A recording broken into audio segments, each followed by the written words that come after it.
রমজান উপলক্ষে ঘরে থাকা জিনিসপত্র দিয়ে কি ডিআইওয়াই করলাম চলেন শুরু থেকে শুরু করি। প্রথমে বাসায় থাকা একটা থার্মোকল নিয়ে ব্ল্যাক কালার করে নিব। এবার আমাদের লাগবে কয়েকটা স্টিক। ভিডিওতে দেখানো মতো করে প্রথমে দুটো স্টিক থার্মোকলে আমরা লাগিয়ে নিব। এবার এই দুইটা স্টিকের উপরের পার্টে গ্লুগান দিয়ে আরেকটা স্টিক লাগিয়ে নিব। এখন থার্মোকলের যে পার্টটাতে আমরা স্টিক লাগিয়েছি সেখানেও গ্লু দিয়ে নিব।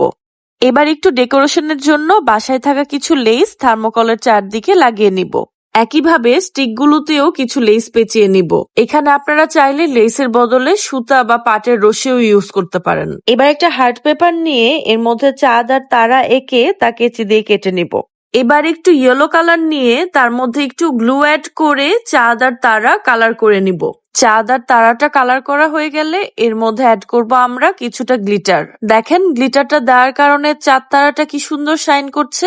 আমি যেহেতু ক্রাফটিং করি আমার কোনো জিনিস ফেলা হয় না, তো সেই সুবাদে আমার বাসায় কিছু ড্রাই ফ্লাওয়ার ছিল, সেগুলো আমি গ্লু দিয়ে ভিডিওতে দেখানো মতো করে স্টিকের কর্নারে লাগিয়ে নিচ্ছি। ফ্লাওয়ার লাগানোর পরে স্টিকের একটা কর্নার একটু ফাঁকা লাগছিল, তো সেখানে আমি একটু লেস আর ডলার বসিয়ে নিয়েছি। আসলে ডেকোরেশনটা যার যার পছন্দ অনুযায়ী হয়, আমার বাসায় যা ছিল তা দিয়ে আমি করেছি। এবার ছোট ছোট করে দুইটা সুতা নিয়ে সুতার মধ্যে গ্লু দিয়ে চাঁদ আর তারাটা লাগিয়ে স্টিকের একটা কর্নারে বেঁধে দিব, ঠিক যেভাবে আমি ভিডিওতে দেখাচ্ছি। এখন বাসায় থাকা একটা শপিং ব্যাগ নিয়ে তা মেজারমেন্ট অনুযায়ী থার্মোকলের উপর লাগিয়ে নিব। এবার থার্মোকলের চারপাশটা কালার করে নিব। আমাদের রমজান স্পেশাল হোম ডেকোর একদম রেডি। তো আপনাদের কাছে জিনিসটা কেমন লাগলো জানাবেন।